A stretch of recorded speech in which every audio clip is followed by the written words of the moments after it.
All right, the auto insurance industry is having its Napster moment. Like record companies at the dawn of online music file sharing, Allstate, Geico, State Farm, and others are grappling with innovations that could put a huge dent in their revenue. That is right. As car makers create more driverless cars, accidents are likely to plunge. Car owners will need less coverage, and insurance premiums will go down. Well, joining us now from Seattle to discuss this is Bloomberg's Noah Buhayar, who explores this in a new Business Week story out this week. Okay, so Noah, that makes sense, right? If there's going to be fewer accidents, supposed to be fewer accidents, insurance companies, why would you need so much insurance? So how are insurance companies dealing with this?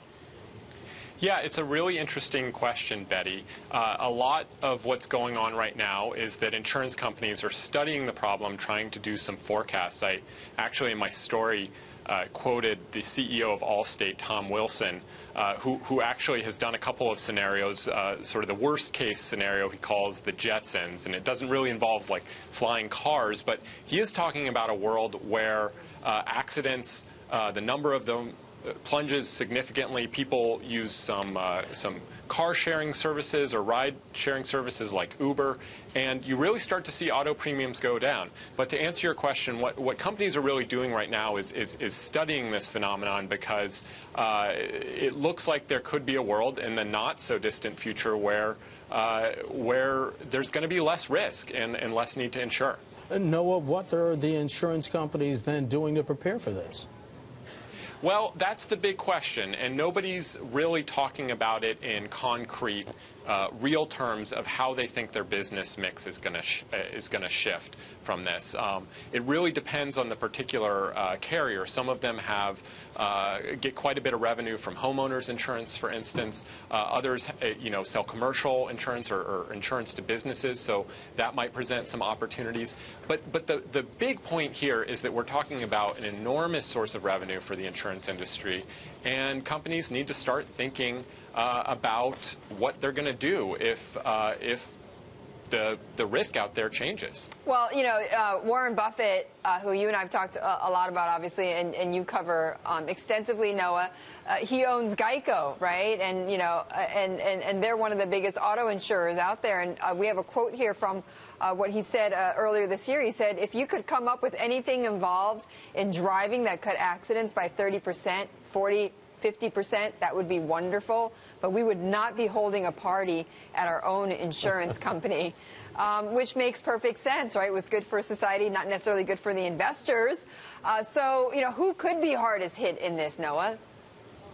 Well, that's an interesting question.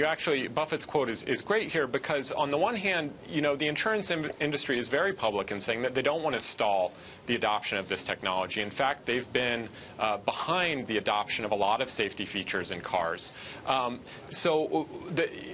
it does beg the question of, like, is this big, entrenched industry really going to be able to last, or is it just going to need to get much smaller? Which is why we focused on them. I'm sure there are other industries that could be hurt by it, but we also have to say here that there are some innovative people in the insurance industry who will figure out a way to make money off of this changing technological landscape. No. One thing I mentioned. Yes? No, I'm sorry. I was going to ask, one of the other opportunities that could be available, selling insurance at this point to car makers and some of the companies that are actually developing this technology. Yeah, and that's a real opportunity. I mean, you look at what happened already this month. Fiat Chrysler recalled something like 1.4 million vehicles after there were reports that came out that a system, a Jeep, had been hacked remotely by some security researchers. So clearly there's going to be an opportunity to sell other kinds of commercial insurance, because there will be other risks that come into play as these new technologies get rolled out.